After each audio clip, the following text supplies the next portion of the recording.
আল্লাহ রাব্বুল আলামিন বলেন, ঘরের ভিতরে কোনো প্রাণীর ছবি তোমরা ঝুলিয়ে রাখবে না, কোনো মানুষের ছবি ঝুলিয়ে রাখবে না, কোনো কুকুরের ছবি ঝুলিয়ে রাখবে না, কোনো বিড়ালের ছবি ঝুলিয়ে রাখবে না। মানুষটা তোমার কাছে যত বড়ই হোক না কেন, খবরদার সেই মানুষের কোনো তাসবির, মানুষের কোনো ছবি, মানুষের কোনো আকৃতির এমন কোনো কিছু তোমার ঘরের ভিতরে ঝুলিয়ে রাখবে না। আল্লাহ রাব্বুল আলামিনের নবী বলেন, বাবুই পাখিরে ডাকি বলিছে চড়াই, কুড়ে ঘরে থেকে করো শিল্পের বড়াই। আমি থাকি মহা সুখে অট্টালিকার পরে, তুমি কত কষ্ট পাও রোদ বৃষ্টি ঝড়ে। বাবুই হাসিয়া কহে সন্দেহ কি তাই, কষ্ট পাই তবু থাকি নিজেরও বাসায়। পাকা হোক তবু ভাই পরেরও বাসা, নিজ হাতে গড়া আমর কাঁচা ঘর খাসা।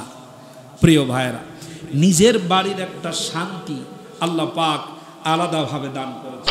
প্রিয় ভাইরা, আজকের আলোচনার শুরুতে একটি ছোট্ট প্রশ্ন রেখে শুরু করতে চাই।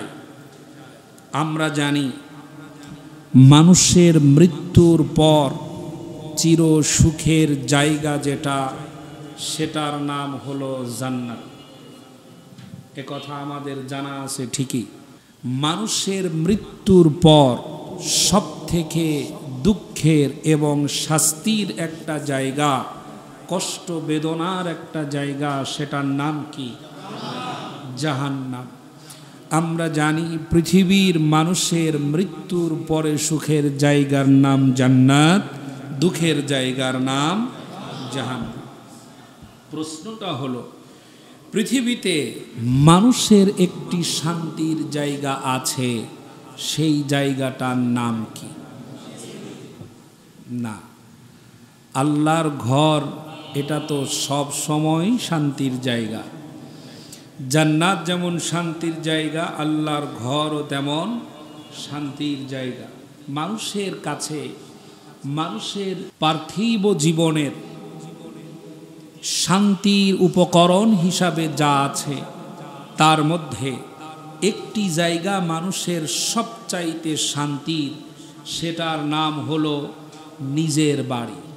আপনারা এখানে যারা আছেন অথবা প্রবাসে যারা আছে, তাদের যতই সুখ সামগ্রী সেখানে থাক না কেন, কোনো না কোনো সময় নিজের সেই ভাঙ্গা কুটিরে যাওয়ার জন্য অন্তরের মধ্যে একটা তৃষ্ণা জাগে নাকি জাগে না? জাগে। আপনারা যখন নিজের বাড়িতে যান, তখন এখানের শান্তি আর বাড়ির শান্তি কি একরকম হয়? তবে হ্যাঁ, যদি কারো ঘর জাহান্নামে পরিণত হয়, সেটা ভিন্ন কথা। যে বাড়িতে আপনি বসবাস করেন, সেটাই প্রকৃত শান্তির আবাস এই পৃথিবীতে, যদি সেটা মুমিন বান্দার ঘর হয়। প্রিয় ভাইরা, আপনি যদি পৃথিবীর আমেরিকাতেও চলে যান, আপনি যদি পৃথিবীর সবচাইতে দামি জায়গায়ও বসবাস করেন, সেখানকার নাগরিকত্ব পান, গ্রিন কার্ড যদি আপনি পেয়ে থাকেন, আপনি আপনার সপরিবারে সেখানে চরম আরাম আয়েশেও যদি থাকেন, তারপরেও দেশের জন্য, মাটির জন্য, আপনার বাড়ির জন্য মন কাঁদবেই, এটাই স্বাভাবিক। সম্মানিত ভাইরা, এই জন্য কবিতা পড়েছিলাম, বাবুই পাখিরে ডাকি বলিছে চড়াই, কুড়ে ঘরে থেকে করো শিল্পের বড়াই। আমি থাকি মহা সুখে অট্টালিকার পরে, তুমি কত কষ্ট পাও রোদ বৃষ্টি ঝড়ে। বাবুই হাসিয়া কহে সন্দেহ কি তাই, কষ্ট পাই তবু থাকি নিজেরও বাসায়। পাকা হোক তবু ভাই পরেরও বাসা, নিজ হাতে গড়া আমর কাঁচা ঘর খাসা। প্রিয় ভাইরা, নিজের বাড়ির একটা শান্তি আল্লাহ পাক আলাদাভাবে দান করেছেন। পৃথিবীর যে প্রান্তেই যান না কেন, আপনি আপনার বাড়ির জন্য মন কেঁদে উঠবে কখন নিজেও টের পাবেন না। এই জন্য আল্লাহ রব্বুল আলামিন কোরআনুল কারিমার ভিতরে বলছেন, ওয়াল্লাহু জাআলা লাকুম মিন বুয়ুতিকুম সাকানা। আল্লাহ রব্বুল আলামিন বলেন, তোমাদের জন্য তোমাদের ঘরগুলোকে শান্তির জায়গা বানিয়েছি, শান্তির আবাস বানিয়ে দিয়েছি। তোমরা যেই ঘরে বসবাস করো ওই ঘরটাকে আমি আল্লাহ রব্বুল আলামিন শান্তির জায়গা বানিয়ে দিয়েছি। তামাম পৃথিবীর বিচরণ করার পরেও যত শান্তি অন্তরে না পাও, নিজের ঘরের ভিতরে আসার পরে তোমাদের অন্তরে আলাদা একটা শান্তি বয়ে যায়। ঠিক কে বলছেন? আল্লাহু জাআলা লাকুম মিন বুয়ুতিকুম সাকানা, সেটার মধ্যে আমি তোমাদের জন্য শান্তি রেখেছি। আপনি কক্সবাজার যাবেন, বিদেশে যাবেন, ঘুরতে যাবেন, প্রকৃত অর্থ ব্যয় করে শান্তি খোঁজার চেষ্টা যতই করেন, আসল শান্তি আছে আপনার ওই ভাঙ্গা ঘর। আল্লাহ রব্বুল আলামিন বলেন, সুতরাং ফাইদা দাখালতুম বুয়ুতান ফাসাল্লিমু আলা আনফুসিকুম তাহিয়াতাম মিন ইনদিল্লাহি মুবারাকাতান তাইয়্যিবা। আল্লাহু আকবার। আল্লাহ রব্বুল আলামিন বলেন, এই পৃথিবীর সবচাইতে শান্তির জায়গা হলো তোমাদের ঘর। ওই ঘরের মধ্যে যারা বসবাস করে, যারা থাকে, ওই গৃহে প্রবেশ করার সময় তোমরা নিজেদের লোকদেরকে সালামের মাধ্যমে ঘরের মধ্যে প্রবেশ করো। ঘরে যখন ঢুকবে তখন সালাম দিবে, আসসালামু আলাইকুম ওয়া রাহমাতুল্লাহ। ঘরে যারা ছোট বড় আছে তাদের জন্য ঘরের শান্তির বার্তা নিয়ে ঘরের ভিতরে তুমি প্রবেশ করবে। এ বিধান কার? আল্লাহ। ঘরের ভিতরে প্রবেশ করার ভদ্রতা, ঘরের মধ্যে প্রবেশ করার যে একটা শিষ্টাচার আল্লাহ রব্বুল আলামিন শিক্ষা দিচ্ছেন মুমিন বান্দাদেরকে। তোমরা যখন ঘরে প্রবেশ করবে তখন তোমরা সালামের সাথে ঘরে প্রবেশ করবে, কারণ আল্লাহর পক্ষ থেকে এটি একটি বরকতপূর্ণ অভিবাদন। সুবহানাল্লাহ। এর মধ্যে রয়েছে শান্তি আর বরকত। এইভাবে আল্লাহ রব্বুল আলামিন তোমাদের সামনে আয়াতের মাধ্যমে সব বর্ণনা করে দিয়েছেন। শান্তির এই ঘরে তোমরা নামাজ আদায় করবে। এই ঘরে নফল নামাজ হয়, যেই ঘরে কোরআনুল কারীম তেলাওয়াত হয়, যেই ঘরের ভিতরে আল্লাহ রব্বুল আলামিনের স্মরণ হয়, জিকির হয়। আল্লাহ রব্বুল আলামিনের নবী বলেন, ওই ঘরের ভিতরে আসমান থেকে রহমতে সাকিনা নাজিল হয়ে যায়। হযরতে আব্দুল্লাহ ইবনে সাদ রাদিয়াল্লাহু তাআলা আনহু বলেন, ইয়া রাসূলুল্লাহ, মসজিদে নামাজ আদায় করা আর ঘরে নামাজ আদায় করা দুইটার ভিতরে কোনটা উত্তম? আল্লাহর নবী বললেন, সাদ, তুমি কি দেখতে পাও না আমার ঘরটা মসজিদের কত সাথে লাগানো? তারপরেও ফরজ নামাজ ব্যতীত যত নামাজ আছে সমস্ত নামাজ আমি আমার ঘরের মধ্যে পড়াটাকেই সর্বোত্তম মনে করি। সুবহানাল্লাহ। আমরা নামাজের জন্য জায়গা বানিয়েছি মসজিদ, জায়গা বানিয়েছি মসজিদ। আমাদের বাসা বাড়ি, আমাদের ঘর বাড়ি নামাজের জন্য যেন উপযুক্তই নয়। অবস্থাটা এমন না? 2 রাকাত নফল নামাজ বাড়িতে আদায় করবে, সেটার পরিবেশ নাই। তাহাজ্জুদের নামাজ আদায় করবে, পরিবেশ নাই। আপনার বাড়িতে নামাজের পরিবেশ নাই কেন? এটা আপনার ব্যর্থতা। যে বাসায় আপনি বসবাস করেন, যে বাসায় আপনি থাকেন, ওই বাসার ভিতরে টেলিভিশনের পরিবেশ আছে, ওই বাসার ভিতরে বক্স বাজানোর পরিবেশ তৈরি করে ফেলেছেন, ওই বাসার ভিতরে ড্রয়িং রুম, আলাদা রুম নিয়ে সেই রুমের ভিতরে আপনি কত কিছুর পরিবেশ করে ফেলেছেন। ব্যর্থতা আপনার জন্য। মুসলিম হিসাবে 2 রাকাত নামাজ পড়ার নির্দিষ্ট জায়গা বানাতে পারেন নাই। আল্লাহর নবী বলেন, ঘরের ভিতরে নামাজ আদায় করা শ্রেষ্ঠ। মসজিদে নফল নামাজ আদায় করলে যে সওয়াব, ঘরের মধ্যে নফল নামাজ আদায় করলে তার ডাবল সওয়াব। সুবহানাল্লাহ পড়ে। 2 রাকাত নামাজ পড়ে যদি আপনি 100 সওয়াব মসজিদে পান, তাহলে সেই নফল ঘরেতে আদায় যখন করবেন সেটার সওয়াব ডাবল হয়ে যাবে। সুবহানাল্লাহ। সম্মানিত ভাইরা, আরেকটি গোপন মাসালা বলি, যেটা হয়তো আপনারা শুনেছেন অনেকে অথবা শোনেন নাই। মসজিদে জুমার নামাজের পরে 4 রাকাত বাদাল জুমা নামে 4 রাকাত সুন্নাত আছে। এই 4 রাকাত সুন্নাত গুরুত্বপূর্ণ, এটি আদায় করবেন। হাদিস দ্বারা প্রমাণিত সেটা হলো এই, মসজিদে পড়লে 4 রাকাত আর বাড়িতে গিয়ে পড়লে 2 রাকাত পড়লে আদায় হয়ে যাবে। কল্যাণ কোথায়? কেন? বাড়িটা যেন কবরের মতো না হয়, বাড়িটা যেন নামাজের জায়গা হয়, বাড়িটা যেন সিজদার জায়গা হয়, বাড়িটা যেন কবরস্থানের মতো বিরান বাড়িতে পরিণত না হয়। সুবহানাল্লাহ। এজন্য ঘরে নামাজের জায়গা রাখবেন, আপনি আপনার রুমে নামাজের জায়গা রাখবেন। আল্লাহ রসুল সাল্লাল্লাহু আলাইহি ওয়াসাল্লাম ঘরের ভিতরেই, নিজের ঘরে বাসগৃহে নফল সুন্নাত আদায় করা শ্রেষ্ঠ মনে করেছেন।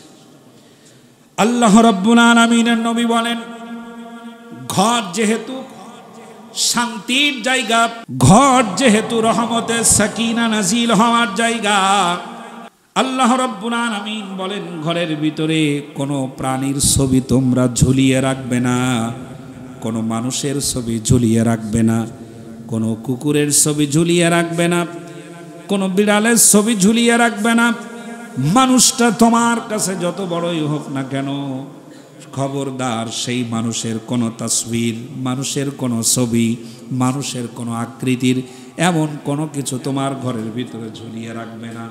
আল্লাহ রাব্বুল আলামিনের নবী বলেন, লা তাদখুলুল মালাইকাতা বাইতান ফিহি কালবুন আও তাসাবির, যেই ঘরের ভিতরে কুকুর, বিড়াল, মানুষের প্রাণীর ছবি থাকে, ওই ঘরের ভিতরে আল্লাহর রহমতের ফেরেশতা প্রবেশ করে না। কত আফসোস দেখেন, ঘরের মধ্যে সব কিছুর পরিবেশ হলো, রুমে আপনি অনেক বড় ছবি টানানোর পরিবেশ করে দিলেন, অথচ আপনার সেই রুমের ভিতরে আল্লাহ রহমতের ফেরেশতা যেখানে প্রবেশ করে না, সেখানে গজবের ফেরেশতা প্রবেশ করে। যেখানে রহমত নাই সেখানে গজব থাকে। আমরা যে বাড়িগুলো বানিয়েছি, যে বাড়িগুলো থাকার জন্য করেছি আলাদাভাবে, ওটা শান্তির জায়গা, ওটা আরামের জায়গা, ওটাই পৃথিবীর ভিতরে প্রকৃত শান্তির জায়গা। এই জায়গাটার হেফাজত করা, এই জায়গাটা তৈরি করা, এই জায়গা কল্যাণকর হিসাবে গড়ে তোলার দায়িত্ব আপনার। ঘরের ভিতরে যেন নামাজ চলে, ঘরের ভিতরে যেন তেলাওয়াত চলে, ঘরের ভিতরে যেন তাসবিহ চলে, ঘরের ভিতরে যেন জিকির চলে। ঘরের বাসিন্দা যারা থাকবে তারা যেন বুঝতে পারে এটা মুসলিমদের ঘর। ঘরের ভিতরে যিনি যাবেন, যিনি আসবেন, যিনি মেহমান হবেন, তিনি বুঝতে পারবেন একদিনের মেহমান হয়েছিলাম অমুকের ঘরে, কি কি শিখে এলাম তার ঘরের ভিতরে। তিনি যেন বুঝতে পারেন এটি মুসলিমের ঘর। যেই ঘর শান্তির ঘর, ওই ঘরের মধ্যে 14টি গুণ থাকে। তার মধ্যে গুরুত্বপূর্ণ একটি গুণ হলো রহমত, বরকতের ওই ঘর যেই ঘরে মেহমানদারির আলাদা কোনো ব্যবস্থা থাকে। সুবহানাল্লাহ।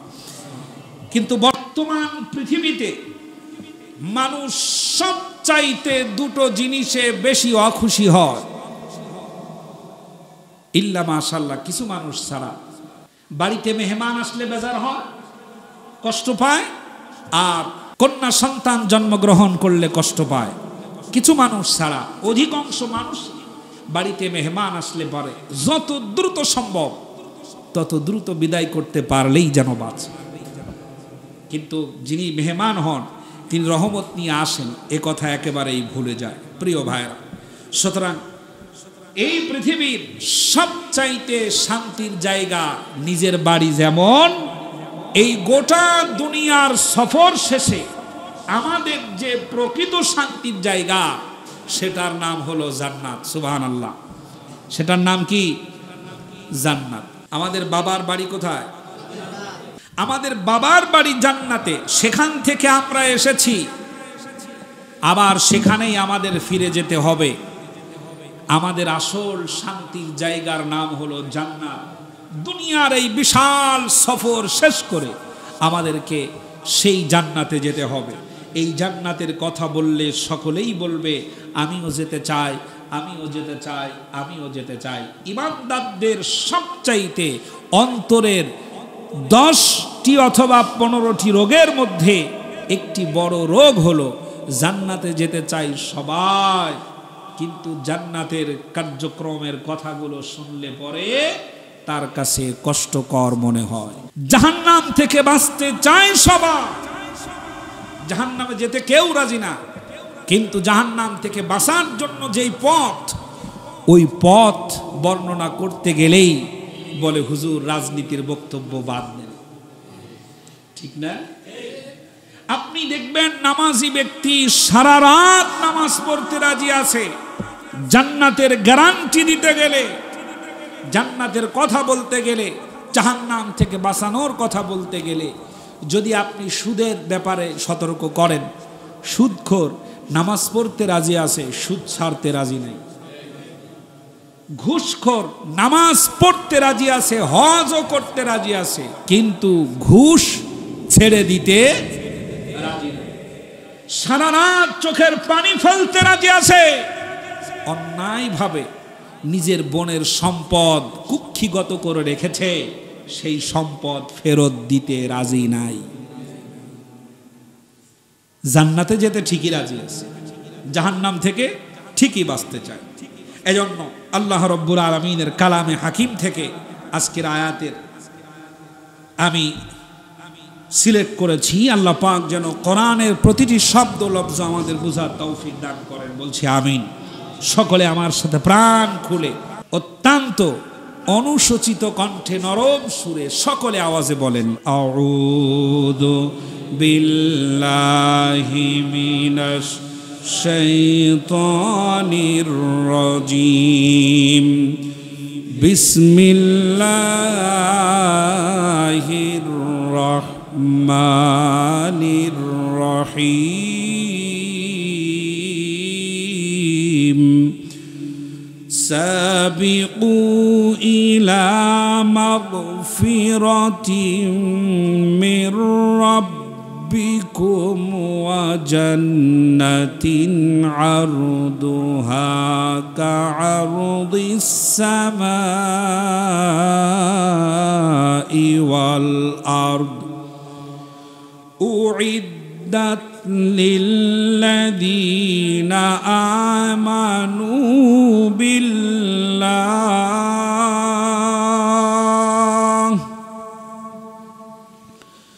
উইদ্দাত লিল্লাযীনা আমানু বিল্লাহি ওয়া রাসূলিহি যালিকা ফাদলুল্লাহি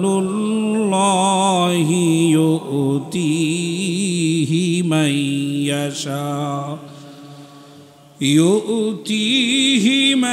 ইয়াশা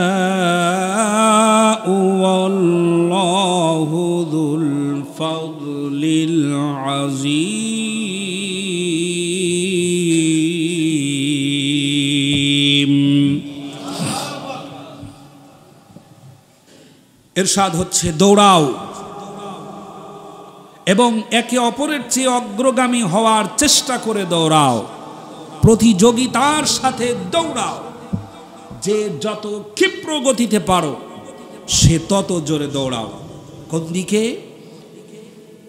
ইলা মাগফিরাতিম মির রাব্বিকুম, তোমার রবের ক্ষমার দিকে দৌড়াও, মাগফিরাতের দিকে দৌড়াও এবং জান্নাতের দিকে দৌড়াও।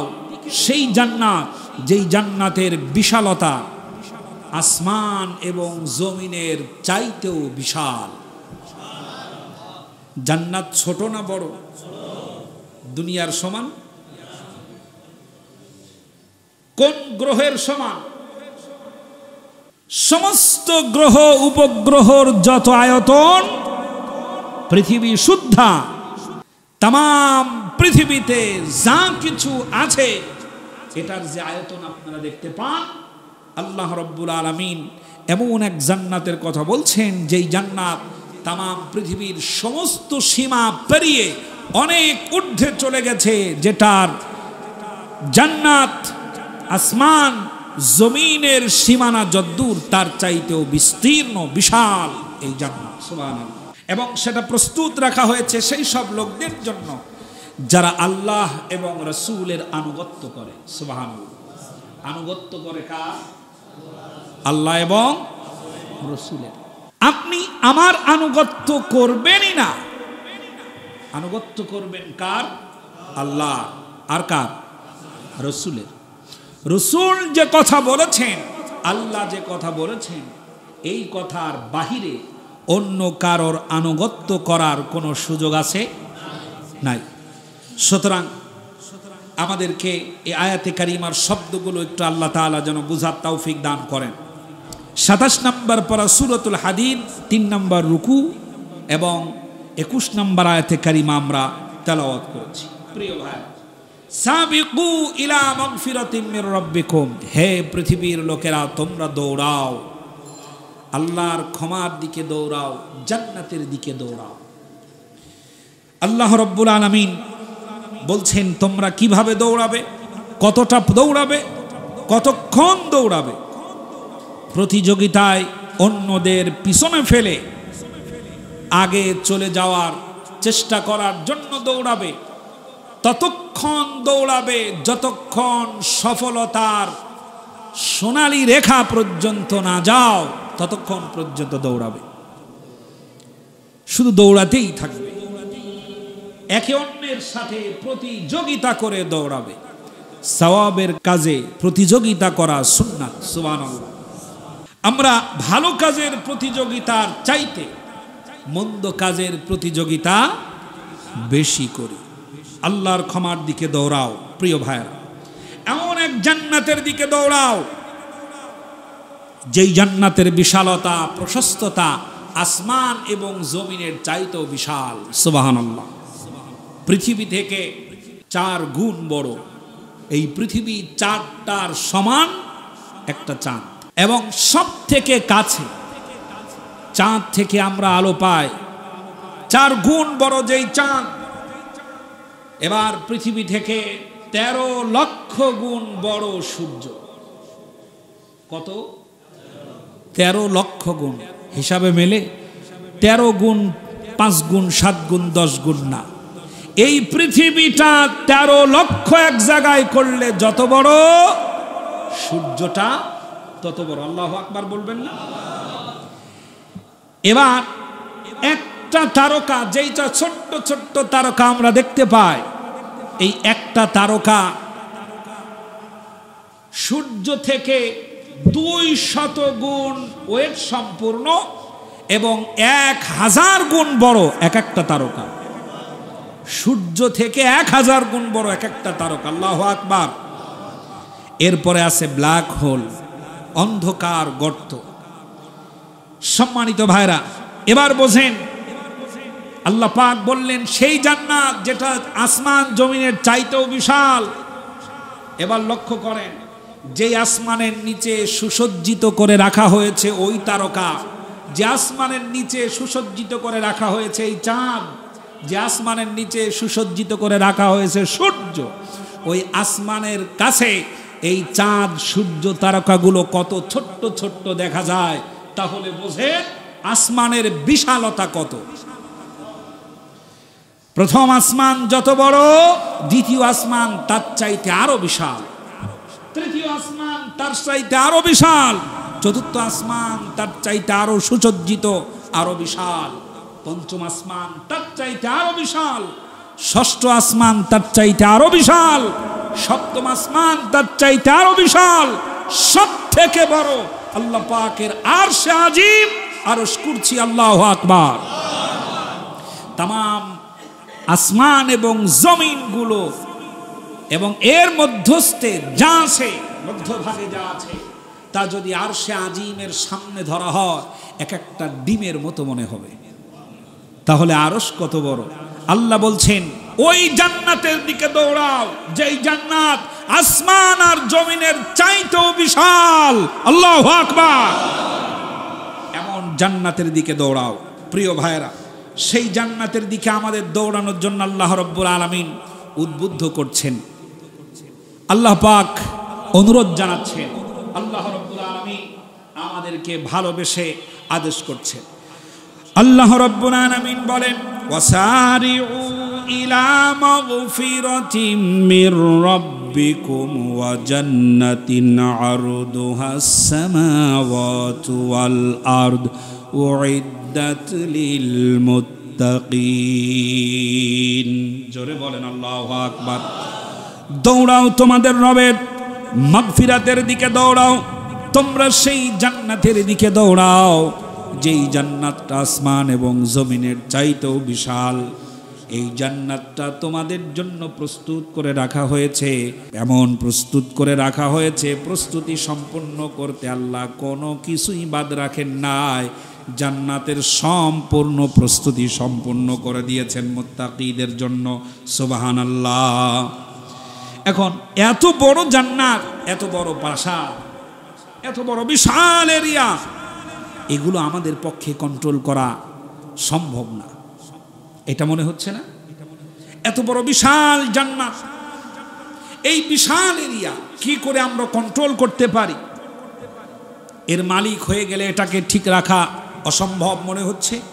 আল্লাহ রাব্বুল আলামিন এই জান্নাতের মালিক যারা হবে তাদের চোখের পাওয়ার থাকবে না, এটা আলাদা একটা শক্তিতে পরিণত হয়ে যাবে। মানুষের হাত শুধু হাত নয়, আলাদা একটা পাওয়ার শক্তিতে পরিণত হয়ে যাবে। খাবার খাওয়ার যে চাহিদা, এটাও আলাদা একটা শক্তিতে পরিণত হয়ে যাবে। হজম শক্তি, এটাও আলাদা একটা শক্তিতে পরিণত হয়ে যাবে। যা চাইবে সেটাই করতে পারবে। সেই পাওয়ার আল্লাহ রাব্বুল আলামিন মানুষের শরীরের মধ্যে দান করবেন। জোরে বলেন সুবহানাল্লাহ। প্রিয় ভাইরা, সুতরাং ওই জান্নাতের দিকে দৌড়ানোর কথা আল্লাহ পাক বলছেন দুটো আয়াতে। সাবিকু মানে দৌড়াও এবং সারিউ মানে দৌড়াও, সফলতার জন্য প্রতিযোগিতা করে দৌড়াও। ঘোষণাকার আল্লাহ। এবার খেয়াল করেন, প্রশ্ন করছি, লক্ষ্য করেন, মানুষ কেন দৌড়ায়? মানুষ কেন দৌড়ায়? আমার দিকে তাকান। আল্লাহ যে বললেন দৌড়াও ক্ষমার দিকে, সাবিকু সারিউ দৌড়াও জান্নাতের দিকে। এখন জিজ্ঞেস করছি, মানুষ কেন দৌড়ায়? কেউ বলতে পারবেন কি জন্য মানুষ দৌড়ায়? হ্যাঁ, জরুরি প্রয়োজনে দৌড়ায়। আরেকজন বলেন, হ্যাঁ, প্রথম হওয়ার জন্য দৌড়ায়। আরেকজন বলেন অন্য কিছু, দুনিয়ার দিকে দৌড়ায়। আর কিছু, হৃদয়ঙ্গম করার জন্য বলছি, চাহিদা। একজন বলছেন চাহিদা পূরণের জন্য দৌড়ায়। খেয়াল করুন, তাফসীর বুঝে নেন। সাবিকু ইলা মাগফিরাতিম মির রাব্বিকুম দৌড়াও, ওয়াসারিউ ইলা মাগফিরাতিম মির রাব্বিকুম দৌড়াও। মানুষ তিনটি কারণে দৌড়ায়। কয়টা কারণে দৌড়ায়? এক নাম্বার, সময় না থাকার কারণে মানুষ দৌড়ায়। এখানে যারা চাকরি করেন, সময় নাই, তখন কি করেন? ইচ্ছাই হোক অনিচ্ছাই হোক, রাস্তায় কাদা থাক অথবা শুকনো হোক, যদি একটাও অটো রিক্সা না পান, খাবারের টিফিন বক্স হাতে নিয়ে কি করবেন? দৌড় দিবে। কারণ ডিউটি করেছেন 29 দিন, আজকে 30 তারিখ, হিসাব হয়ে যাবে। প্রতিদিন আপনার উপস্থিতি টাইম ছিল 100% ঠিক। আজকে যদি 3 মিনিট দেরি হয়, পুরো মাসের হাজিরা বোনাস বাদ। হিসাবটা ঠিক আছে তো? তাহলে আপনি দৌড়াচ্ছেন, আপনার হাতে কি নাই? সময় নাই। সময় না থাকার কারণে মানুষ দৌড়ায়। 2 নাম্বার হলো বিশেষ বড় ধরনের কোনো পুরস্কারের আশায় মানুষ দৌড়ায়। 3 নাম্বার যে কারণে মানুষ দৌড়ায় সেটা হলো বিপদের কারণে। যার পিছনে যত বড় বিপদ সে তত জোরে দৌড়ায়, ঠিক কিনা? খেয়াল করুন। এখন প্রথম নাম্বার হলো সময় না থাকার কারণে মানুষ দৌড়ায়। আমার ভাইরা, আমাদের হাতে সময় আছে কতটুকু? হ্যাঁ, আপনাদের হাতে সময় আছে? আল্লাহ রাব্বুল আলামিন বলেন, নাহনু কদ্দারনা বাইনাকুমুল মাউতা ওয়া মা নাহনু বিমাসবুকিন। আল্লাহ রাব্বুল আলামিন বলেন, মৃত্যুটাকে তোমাদের মাঝে আমি বন্টন করে দিয়েছি। যখন তুমি মরে যাও, যখন তুমি ঘুমিয়ে পড়ো, তখন তোমার রূহটা আল্লাহর কাছে জমা হয়ে যায়। আপনার রূহ জমা হয়ে গিয়েছিল, আমার রূহ জমা হয়ে গিয়েছিল। আল্লাহ রাব্বুল আলামিন বলেন, সৃষ্টির এখতিয়ার যেমন আমার আছে, ওই রূহটা কবজা করার এখতিয়ার তেমন আমার আছে। রূহগুলো আল্লাহর কাছে জমা হয়ে যাওয়ার পর আল্লাহ বলেন, যাকে ইচ্ছা তার রূহ আমি ফেরত দেই, আর যাকে ইচ্ছা তার রূহ আমি আর ফেরত দেই না। সাবধান, যখন আপনি ঘুমিয়ে যান তখন আপনার আমার রূহ যায় কোথায়? কার হাতে জমা হয়? আল্লাহর হাতে জমা হয়। আল্লাহ তখন হাতে জমা করে নেন, ঘোষণা দেন, যাকে ইচ্ছা তার রূহ ফেরত দেওয়া হবে, আর যাকে ইচ্ছা তার রূহ আর ফেরত দেওয়া হবে না। যার রূহ ফেরত দেওয়া হবে তাকে ডাক দিলে সে জাগ্রত হবে, আর যার রূহ ফেরত দেয়া হবে না তাকে ডাকলেও সে আর উঠবে না, সে ওই বিছানা থেকে সোজা মাটির বিছানায় চলে যাবে। তাহলে বলেন, আপনার হাতে কতদিন সময় আছে? সময় আছে কি? আমাদের সময় নাই। যে কোনো মুহূর্তে মৃত্যু আসতে পারে, যে কোনো সময়। আল্লাহ রাব্বুল আলামিনের নবী এবং হযরতে ফারুক আজম ওমর ফারুক রাদিয়াল্লাহু তাআলা আনহু, দুজনের ভিতরে কথা হচ্ছে। আল্লাহ রাব্বুল আলামিনের নবীর কাছে হযরতে ওমর বলছেন, ইয়া রাসূলুল্লাহ, আমি যখন আপনার পিছনে এক ওয়াক্ত নামাজ আদায় করি, যেমন জোহর পড়লাম, আমার কাছে যেন মনে হয় আসরের নামাজ হয়তো আপনার পিছনে আর আদায় করার সুযোগ পাব না। আল্লাহ রাব্বুল আলামিনের নবী বললেন, ওমর, মৃত্যু কি আসলে এত দূর? মৃত্যু তো এর চাইতেও আরো নিকটে। আজকের পর থেকে তুমি মনে করবে নামাজে দাঁড়ানোর পর ডান দিকে সালাম ফিরাতে পেরেছো, বাম দিকে আর ঘাড় ঘোরাতে পারবা না। ডান দিকে ফিরিয়েছ, আসসালামু আলাইকুম ওয়া রাহমাতুল্লাহ, বাম দিকে ঘাটটা সোজা করে সালাম বলবে, এই সুযোগও আর হবে না। মৃত্যু এত নিকটে, মৃত্যু এত কাছে। তাহলে আমাদের সময় কতটুকুন বাকি আছে? হ্যাঁ, সময় একেবারেই নাই। এজন্য দৌড়াও আল্লাহর ক্ষমার দিকে, জান্নাতের দিকে। সুবহানাল্লাহ। যেহেতু আমাদের সময় নাই, সেহেতু আমাদের দৌড়াতে হবে জান্নাতের দিকে। যখন মৃত্যুর সময় এসে যায়, ডাক্তারের সামনে রোগী মারা যায়, করার কিছু থাকে? মাইকেল জ্যাকসন, কি নাম? মাইকেল জ্যাকসন, ডান্সের একটা মাস্টার, ডান্সের মাস্টার বলা হয়। এই মাইকেল জ্যাকসন ঘোষণা করেছিল, বাঁচবো আমি 100 বছর। কত বছর? 100 বছর বাঁচবো। এই ঘোষণা মাইকেল জ্যাকসন দিল। দেওয়ার পরে প্রস্তুতি গ্রহণ করলো, 100 বছর বাঁচতে হলে নিজেকে তো অপরিকল্পিতভাবে চললে হবে না, আমার জীবন যাপন করতে হবে পরিকল্পিতভাবে। 12 জন ডাক্তার নিয়োগ করলো তার সেবা করার জন্য, তার সুস্থ রাখার জন্য এবং তার সকল কিছু পরীক্ষা নিরীক্ষা করার জন্য। খাবার খাওয়ার আগে এই 12 জন ডাক্তার সেই খাবারগুলো আগে পরীক্ষা করেন, তারপরে তাকে সার্ভ করে, এরপরে সে খায়। যে বিছানা বানানো হলো, বিছানায় ঘুমাতো, ওই বিছানা অক্সিজেন যুক্ত বিছানা, যেন অক্সিজেনের অভাবে এ বেটা হার্ট স্ট্রোক করে মারা না যায়। 12 জন ডাক্তার সব সময় হাতে গ্লাভ পরে থাকতো, যেন কোনো রকমের জীবাণু শরীরের ভিতরে কোনো একটা জায়গা দিয়ে প্রবেশ করতে না পারে। কত শত চেষ্টা সাধনা, বাঁচবে কত বছর? 100 বছর। মাত্র 49 বছরের মধ্যেই আল্লাহ রাব্বুল আলামিন বিদায় ঘন্টা বাজিয়ে দিলেন। আল্লাহু আকবার। সময় কি হাতে আছে? কখন কোন সময় কোন জায়গায় আমাকে আপনাকে মৃত্যুর সামনাসামনি দাঁড়িয়ে পড়তে হবে আমাদের ধারণাতে নাই। এজন্য আল্লাহ পাক বলছেন, ওমা তাদরি নাফসুম বিআইয়ি আরদিন তামুত, কার মৃত্যু কোথায় কখন হবে এটা সম্পর্কে কারো কোনো ধারণা নাই। সম্মানিত ভাইরা, আমাদের হাতে যেহেতু সময় না, সেহেতু আমাদের দৌড়াতে হবে আল্লাহর ক্ষমার দিকে। কখনো কথা মনে করার সুযোগ নাই, এখন আমরা যুবক আছি, বৃদ্ধ বয়স হলে পরে মসজিদে ঢুকবো, প্রবেশ করব, আবার এখনো আমাদের হাতে সময় আছে, এখনই নামাজ কালামের দিকে ধাবিত হওয়ার সময় আমাদের হয় নাই।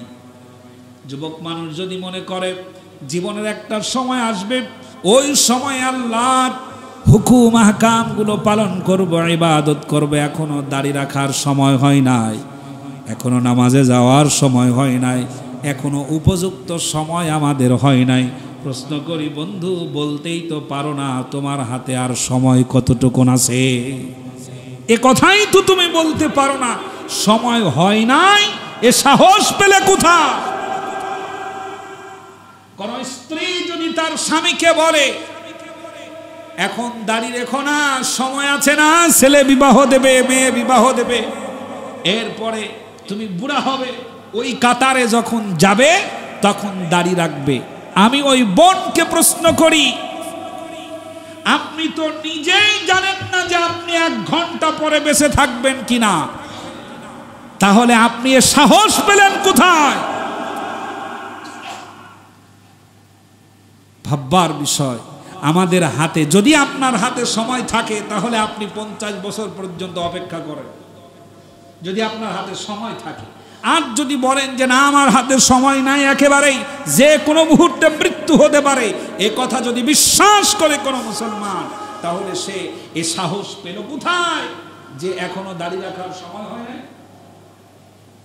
এ সাহসটা পেল কোথায়?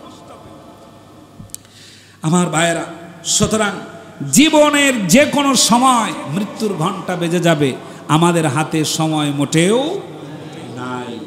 কেউ জানে না। যিনি পানিতে ডুবে মারা যান, তিনি যদি বুঝতে পারতেন আজকে দিনটা আমার জীবনের শেষ দিন হবে, তাহলে পিটাইলেও ওই লোকটা অন্তত ওই দিন ওই পানির মধ্যে ঢুকতো না। ঠিক কিনা? রোড অ্যাক্সিডেন্ট যেখানে গিয়ে হবে, সে লোক যদি ঘুণাক্ষরেও জানতে পারত ওখানে গিয়ে আমার অ্যাক্সিডেন্ট হবে, যদি 1000 কিলোমিটারও ঘুরে বাড়িতে আসতে হতো তাই আসতো, ওই রাস্তায় সে 1 কদম হাঁটত। ঠিক কিনা? তাহলে গ্যারান্টি কিসের দাও? কোন সাহসে বলতে পারো আমার এখনো সময় হয় নাই? দুর্দান্ত সাহস দেখাচ্ছ। ওমা তাদরি নাফসুম বিআইয়ি আরদিন তামুত, কার মৃত্যু কোথায় কখন কিভাবে হবে কেউ জানে না। সুতরাং আমাদের জীবনের সময় একেবারেই নাই। এজন্য সাবিকু ইলা মাগফিরাতিম মির রাব্বিকুম, দৌড়াও জান্নাতের দিকে, দৌড়াও আল্লাহর ক্ষমার দিকে, দৌড়াও যতক্ষণ পর্যন্ত জান্নাতের সুসংবাদ পাবে না ততক্ষণ পর্যন্ত প্রতিযোগিতার সাথে দৌড়াতে থাকো। সুবহানাল্লাহ। এই দৌড়ানো মানে কি রাস্তার উপরে উঠে দৌড়ানো না। নামাজ হচ্ছে তুমিও দৌড়াও, দিনের যে কোনো কাজের জন্য তুমি দৌড়াও, আল্লাহর দিনের পথে তুমি দৌড়াও, রোজার জন্য দৌড়াও, দিন কায়েমের আন্দোলনের জন্য দৌড়াও। আমার ভাইরা, তামাম বাংলাদেশ সহ তামাম পৃথিবীর সমস্ত মানুষের অন্তরে একটা জিজ্ঞাসা আছে, হুজুর সব চাইতে জান্নাতে যাওয়ার সহজ রাস্তা কোনটা? প্রত্যেকেই যেতে চায় সহজ রাস্তায়। কোথায়? জান্নাতে। আপনারা কি কঠিন রাস্তায় যেতে চান না সহজ রাস্তায় যেতে চান? প্রত্যেকেরই ধারণা যে আমরা সহজে কোথায় যাব? জান্নাতে। লক্ষ্য করুন, খেয়াল করছেন কথাগুলো? খেয়াল করুন। আপনি আপনার বাড়িতে পৌঁছাবেন, ডান দিক দিয়ে বাম দিক দিয়ে নানান রকমের রাস্তা আছে, নিশ্চয়ই আপনি সেই রাস্তায় ধরবেন যে রাস্তায় আগে পৌঁছানো যায়, ঠিক কি না? মানুষ প্রত্যেকেই সহজ রাস্তা খোঁজে তার নিজের বাড়িতে পৌঁছানোর জন্য। জান্নাত যেহেতু বাবার বাড়ি, এদিকে যাবেন, সবচাইতে সহজ রাস্তা কোনটা? আল্লাহ রাব্বুল আলামিনের নবীর হাদিস থেকে শুনুন, খেয়াল করুন, জান্নাতে যাওয়ারও একটা সবচাইতে সহজ রাস্তা আছে। সেই রাস্তার নাম হলো শাহাদাতের রাস্তা। কোথায়? শাহাদাতের রাস্তা। সারা জীবন নামাজ আদায় করার পরেও জান্নাতে যাওয়ার গ্যারান্টি না থাকলে, যদি আল্লাহর দ্বীনের জন্য আপনার শরীর থেকে এক ফোঁটা রক্ত ঝরে আপনি যদি মরে যান, জান্নাতের সুগ্রান্টি আল্লাহ রাব্বুল আলামিন এবং তার রাসূল নিজে হাতে দিয়ে গেছে। সবচেয়ে সহজ উপায় কোনটা? জান্নাতে যাওয়ার সবথেকে সহজ উপায় হলো আল্লাহর দ্বীনের জন্য নিজের জান দিয়ে দেওয়া, দ্বীনের জন্য যুদ্ধ জিহাদের শরীক হয়ে নিজের জীবন উৎসর্গ করে দেওয়া। এর চাইতে জান্নাতে ঢোকার সহজ রাস্তা আর যা আছে সব কঠিন, যা আছে সব কঠিন। সব থেকে সহজ রাস্তা হলো শাহাদাতের মৃত্যু। যদি মৃত্যু হয় শাহাদাতের, সাথে সাথে জান্নাতের ঘোষণা। সুবহানাল্লাহ। এখন এই শাহাদাতের মৃত্যু নিয়ে আমাদের মনের মধ্যে নানান রকমের কথা, নানান রকমের জিজ্ঞাসা থাকতে পারে। প্রিয় ভাইরা, দ্বীনের জন্য শহীদ হওয়া, শহীদ আল্লামা দেলোয়ার হোসেন সাঈদী রহমাতুল্লাহি আলাইহি, আল্লাহ পাক তাকে শাহাদাতের উচ্চ মর্যাদা নসিব করেন, বলেন আমিন। প্রিয় ভাই, তিনি একবার এক আলোচনায় বলছিলেন, ঈমান শিখার জন্য তাবলীগের উসুল হলো ঈমানটাকে পরিপূর্ণ শিখার জন্য কম পক্ষে 3 চিল্লা লাগবে। কয় চিল্লা? 3 চিল্লা লাগবে। আল্লাহ ছাড়া কেউ নাই, আল্লাহ ছাড়া কিচ্ছু হয় না, এই কথা পূর্ণতায় পৌঁছতে হলে, এই বিশ্বাসটা অন্তরে এস্টাবলিশ করতে হলে কমপক্ষে 3 বার চিল্লা দেওয়া লাগবে, 3 চিল্লা লাগবে। আর তিনি বলেছিলেন, আসো আমার সাথে, আমার সাথে ওঠো, কুমু বিনা, আমার সাথে ওঠো, আমার সাথে বসো, আমার সাথে দাঁড়িয়ে যাও। যখন দেখবে চতুর্দিক থেকে পুলিশ তোমাকে ঘিরে ফেলেছে, চতুর্দিক থেকে তোমাকে গুলি বর্ষণ করছে, ডান কানের সামনে দিয়ে একটা গুলি, নাকের ডগা দিয়ে একটা গুলি চলে যাচ্ছে, 1 মিনিটের ভিতরে অন্তরের ভিতরে এই কথা বসে যাবে, আল্লাহ তুমি ছাড়া বাঁচানোর আর কেউ নাই। 3 মাস লাগবে না, 1 মুহূর্তের ভিতরেই এই কথা হৃদয়ে এস্টাবলিশ হয়ে যাবে। সম্মানিত ভাইরা, সব থেকে উত্তম রাস্তা শাহাদাতের। কোনটা? শাহাদাতের রাস্তা। আমার ভাইরা, আল্লাহ রাব্বুল আলামিনের নবী বলেন, আমার মন চাই শহীদ হয়ে যায়, আবার যদি জিন্দা হতে পারি, আবার যেন শহীদ হয়ে যায়, আবার যেন জিন্দা হতে পারে, আবার যেন শহীদ হয়ে যায়। কারণ শাহাদাতের মৃত্যুর চাইতে বড় শ্রেষ্ঠ মৃত্যু পৃথিবীর মানুষের জন্য উপহার আর কিছু হতে পারে না। সুবহানাল্লাহ। যেই মৃত্যুটা সবচাইতে শ্রেষ্ঠ, আমরা মুসলিম আজ ঘরে বসে বিছানায় শুয়ে শুয়ে চিন্তা করছি, আল্লাহ তুমি আমারে ঈমানের সাথে মৃত্যু দাও। কথা শুনতেছেন? ঈমানের সাথে মরণ। আমরা ঈমানের সাথে মরতে চাচ্ছি ঘরে শুয়ে, আর আল্লাহ রাসূল বলছেন, আল্লাহ তুমি আমাকে শাহাদাতের মৃত্যু দাও। তোমার দ্বীনের জন্য আন্দোলন করতে গিয়ে কাফেররা জাফর বিন আবি তালেবের মতো সমস্ত হাত আর পা কেটে টুকরা টুকরা করে দিক, আমাকে সেই মৃত্যু দাও। আর আমরা দোয়া করছি, আল্লাহ ঘরের মধ্যে বিছানায় শুইয়া তুমি আমারে কালেমা পড়তে পড়তে কি দাও? মৃত্যু দাও। দুটো চাওয়া একটু ভিন্ন না? মুসলিম শাহাদাতের তামান্না ভুলে গেছে, উত্তম মৃত্যু কোনটা সেটা ভুলে গেছে। তাসবির মাধ্যমে মৃত্যুবরণ করার আশা যদি ছেড়ে দিয়ে তাম বিশ্ব মুসলিম উম্মাহ শাহাদাতের তামান্না নিয়ে একবারের জন্য যদি মাঠে ময়দানে নামতে পারে, বাংলাদেশে ইসলাম কায়েম হওয়া সম্ভব। কিন্তু আমাদের অন্তরে তো শাহাদাত নাই, অন্তরে আছে কি? কালেমা। শাহাদাতের পথ ছেড়ে দিয়ে কালেমার পথ ধরে রেখেছি। আপনি কতগুলি কোরআন হাদিসের দলিল নিবেন, তারপরেও যদি আপনার কাছে অপূর্ণ মনে হয়, আপনার মতো গোমরা জাহেল আর কেউ হবে না। কোরআন থাকার পরেও যদি আপনার মনের ভিতরে ডাউট হয়, হাদিস থাকার পরেও যদি আপনার মনের ভিতরে সন্দেহ হয়, হাদিস আমি কম বলি, এই জন্য কম বলি, হাদিসের মধ্যে আমাদের দেশে আমাদের এ সময় যত হাদিসের কিতাব আছে, অধিকাংশ হাদিসের কিতাবের ভিতরে ভেজালের কোনো শেষ নাই। সহি হাদিস খুঁজে পাওয়াই কষ্ট। থার্মোমিটার দিয়ে যেগুলো পরিমাপ করে সহি হাদিস পাওয়া যায়, এগুলোর মধ্যে কতগুলো লাগবে সাক্ষী? আল্লাহর কোরআনের চাইতে শ্রেষ্ঠ কথা আর হতে পারে না। এগুলোর ভিতরে কতগুলি আয়াত লাগবে আপনার? আল্লাহর নবী বলেন, শ্রেষ্ঠ মউত শাহাদাতের মউত, শ্রেষ্ঠ মউত শাহাদাতের মউত। শাহাদাত হবে, সাথে সাথে আল্লাহর জান্নাত। সুবহানাল্লাহ। এইটা আমাদের কাছে এখন আর পছন্দনীয় নয়।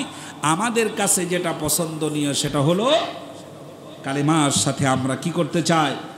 মৃত্যুবরণ করতে চাই। প্রিয় ভাইরা, আরেকটি কারণে মানুষ দৌড়ায়, সেটা হলো বিশাল বড় ধরনের কোনো পুরস্কার পাওয়ার জন্য দৌড়ায়। তাম জীবনের যত কষ্ট করেছেন, রোজা রেখেছেন, নামাজ আদায় করেছেন, তাসবিহ করেছেন, ঠান্ডা পানি দিয়ে ওযু করেছেন, এই বিশাল সফরে আপনার কত কষ্ট। হাতের আঙ্গুল কেটে গেছে, ওযু করতে কষ্ট হয়। পায়ের হাঁটুতে একটি বিষ ফোড়া হয়েছে। রুকু থেকে সিজদায় যেতে মাথার ঘুরে যায়। কপালে যেখানে সিজদা দেন সেখানে একটা বিষ ফোড়া হয়েছে, আপনি সিজদা দিতে পারছেন না। আপনার এমন ঠান্ডা লেগেছে, মাথা নিচু করলে মনে হয় গোটা ব্রেন যেন নাকের ভিতর দিয়ে বেরিয়ে যাচ্ছে। এমন কষ্ট স্বীকার করেছেন। এখন এই কষ্টের মহাপুরস্কার হিসাবে আল্লাহ পাক যেটা রেখেছেন সেটার নাম জান্নাত। মহাপুরস্কার কোনটা? জান্নাত। এটা কতটুকুন? জান্নাতটা কতটুকুন? হ্যাঁ, আসমান জমিনের চাইতেও বিশাল। সুবহানাল্লাহ। এই মহা পুরস্কার পাওয়ার জন্য মানুষ দৌড়ায়। এই পুরস্কার পাওয়ার জন্য মানুষ দৌড়াচ্ছে, কিন্তু সময় নষ্ট করছে বেশি।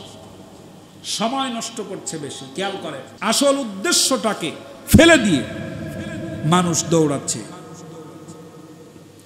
এখান থেকে আপনি এক জায়গায় রওনা হয়েছেন, 10টার মধ্যে সেখানে পৌঁছতে হবে।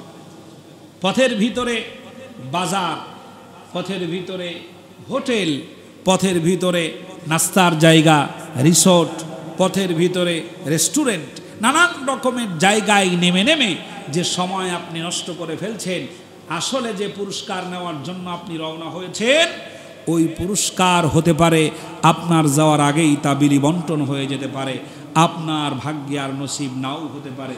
এজন্য অন্যদিকে যতটা মনোযোগ যাবে, সবচাইতে বেশি মনোযোগ যাবে হলো সেটার দিকে। ওয়াসারিউ ইলা মাগফিরা, ওই জান্নাতটা যেন আমি পাই, এইটা পাওয়ার জন্য যা যা পথের ভিতরে ছেড়ে দিতে হয় সব ছাড়তে রাজি আছি। আল্লাহর দেওয়া মহা পুরস্কারে ফেল হতে রাজি নাই। আল্লাহ যেন কবুল করেন, বলেন আমিন। সম্মানিত ভাইরা, আরেকটি কারণে মানুষ দৌড়ায়, সেটার নাম কি? যার পিছনে যত বড় বিপদ সে তত জোরে দৌড়ায়। চোর আস্তে দৌড়ায় না জোরে দৌড়ায়? জোরে দৌড়ায়। চোর জোরে দৌড়ায়। এখন যদি মনে করেন আপনার পিছনে পুলিশ লাগছে, তাহলে হাঁটবেন নাকি দৌড়াবেন? আর যদি র্যাব লাগে, আরো জোরে না, আরো জোরে দৌড়াবেন। যদি কোনো আইনজীবী আপনাকে বলে আপনার নামে কেস হয়েছে, তাহলে আপনি দৌড়াবেন, এটা একটু ভিন্ন দৌড়ানো। আর একজন আইনজীবীর মাধ্যমে একটু দৌড়াবেন, ঠিক কিনা?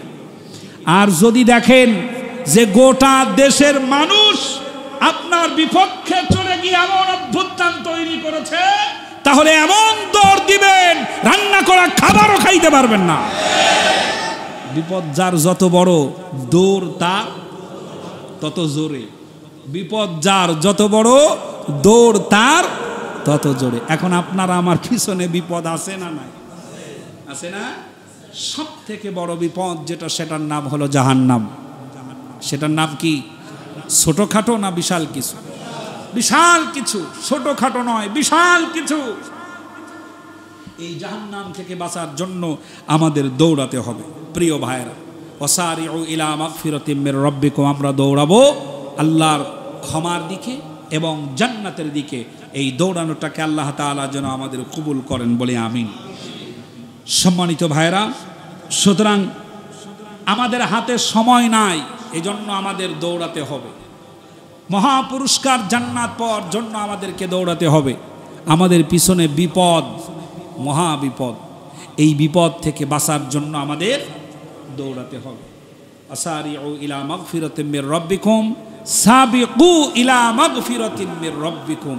আল্লাহ রাব্বুল আলামিন দৌড়ের প্রতিযোগিতা করে দৌড়ায়া সেই সফলতা অর্জন করা তৌফিক দান করুন, যেই সফলতার জন্য আল্লাহ রাব্বুল আলামিন আমাদেরকে বলেছেন। আখিরি দাওয়ানা আলহামদুলিল্লাহি রাব্বিল আলামিন।